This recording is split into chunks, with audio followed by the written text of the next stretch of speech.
Pagi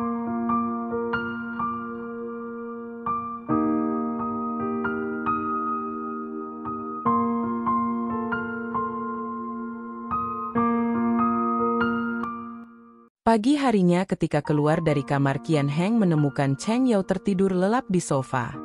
Tanpa berkata apa-apa ia membangunkan Cheng Yao yang kaget hingga jatuh dari sofa dan menjelaskan bahwa dia hanya ingin memasakkan makan malam untuknya dan tidak sengaja tertidur karena mendengar suara hujan di luar. Qian Heng sempat berpikir bahwa alasan dia bisa tidur 2 malam berturut-turut mungkin karena Cheng Yao, tetapi ketika Cheng Yao mengatakan bahwa suara hujan bisa membantu tidur, dia dengan cepat menyangkal bahwa Cheng Yao punya efek menenangkan. Qian Heng lalu mencoba menggunakan musik dengan suara hujan untuk tidur tetapi tetap tidak bisa tidur, bahkan dia mencoba membuat suara memotong sayuran di dapur sendiri tetapi tetap tidak ada hasilnya. Dalam usahanya yang putus asa untuk mengatasi insomnia, dia memanggil jasa asisten rumah tangga di tengah malam untuk memasak dan memotong sayuran dengan keras. Akibatnya sang asisten rumah tangga marah besar dan menyuruhnya pergi berobat ke rumah sakit jika memang sakit daripada membuat keributan di tengah malam tanpa alasan. Setelah asisten rumah tangga tersebut pergi, Qian Heng mencoba obat tidur tetapi ia tetap tidak bisa tidur. Saat itu dia benar-benar percaya bahwa hanya Cheng Yao yang bisa membuatnya tertidur. Mengingat Cheng Yao kehujanan tadi malam dan karena dirinya tidak bisa tidur, Qian Heng memutuskan untuk membawa obat flu dan pergi mencarinya di kantor. Di perjalanan karena teringat ucapan Cheng Yao yang bilang dia bisa tidur di mana saja, Qian Heng mulai berhalusinasi. Dia melihat petugas minimarket yang tertidur dan mengiranya Cheng Yao. Setelah membangunkan orang tersebut, dia sadar bahwa itu adalah orang lain. Untuk mengatasi rasa malunya, dia pun berpura-pura membeli sesuatu.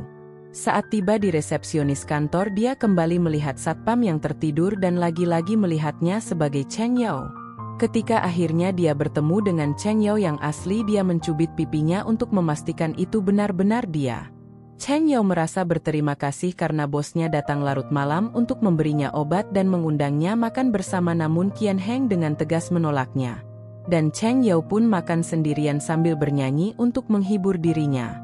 Qian Heng mendengar suara nyanyian itu pun mulai merasa mengantuk dan akhirnya tertidur pulas di sofa.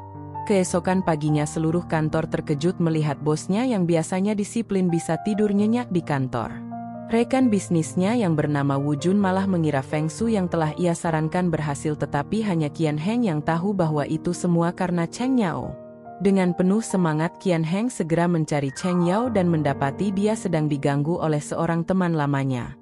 Cheng Yao sudah menjelaskan bahwa dia adalah pengacara urusan keluarga, tetapi temannya tersebut tetap bersikeras meminta nasihat hukum tentang penipuan. Bahkan setelah Cheng Yao menjelaskan bahwa dia tidak menangani kasus penipuan, teman itu masih memaksa. Saat itu Qian Heng dengan sinis mengatakan bahwa jika orang tersebut sakit, mengapa tidak meminta dokter spesialis bedah dubur untuk mengobatinya dengan maksud menyindir. Setelah mengusir teman lama Cheng Yao tersebut, Qian Heng menyampaikan maksud kedatangannya. Dia merasa Cheng Yao tidak cocok menjadi pengacara dan ingin merekrutnya sebagai asisten pribadi, namun Cheng Yao dengan tegas menolak tawaran itu karena menjadi pengacara adalah mimpinya dan dia tidak mungkin menyerah. Untuk memaksanya pulang, Qian Heng berbohong bahwa saluran air di rumahnya tersumbat dan memintanya untuk memperbaikinya. Setelah memperbaiki keran air itu, Cheng Yao mendapati koper miliknya sudah dipindahkan ke rumah oleh Qian Heng. Lalu Qian Heng memberitahunya bahwa Cheng Yao bisa terus tinggal di sana. Perubahan sikap yang tiba-tiba ini pun membuat Cheng Yao sangat terkejut hingga gemetar ketakutan. Cheng Yao berpikir bahwa niat baik Qian Heng memiliki maksud tersembunyi. Untuk menghindari tinggal bersama dalam satu rumah, dia buru-buru pergi ke acara penyambutan yang diadakan Wu Jun untuknya. Qian Heng yang tidak bisa tidur datang ke acara tersebut untuk membawa Cheng Yao kembali pulang. Di sana dengan sikap sinisnya Qian Heng menyerang para pengacara lain di acara tersebut. Dia menyebutkan kekalahan kasus beberapa pengacara dan merendahkan salah satu pengacara karena tarif jasanya yang rendah dan mengatakan bahwa dia tidak tertarik bersaing dengan orang yang seperti itu. Suasana yang semula meriah langsung berubah menjadi canggung, tetapi para peserta tidak menyadarinya dan melanjutkan dengan mengajak bermain permainan. Permainannya adalah memutar botol dan siapapun yang terpilih harus menghafal pasal yang ditanyakan oleh orang di depannya. Jika tidak bisa menjawab, mereka harus membayar denda sebesar 50 yuan yang kemudian akan digunakan untuk biaya makan bersama di masa depan. Cheng Yao menentang permainan itu karena menganggapnya sebagai bentuk perjudian, namun Qian Heng menjelaskan bahwa permainan itu tidak bisa dianggap perjudian karena tujuannya bukan untuk mencari keuntungan.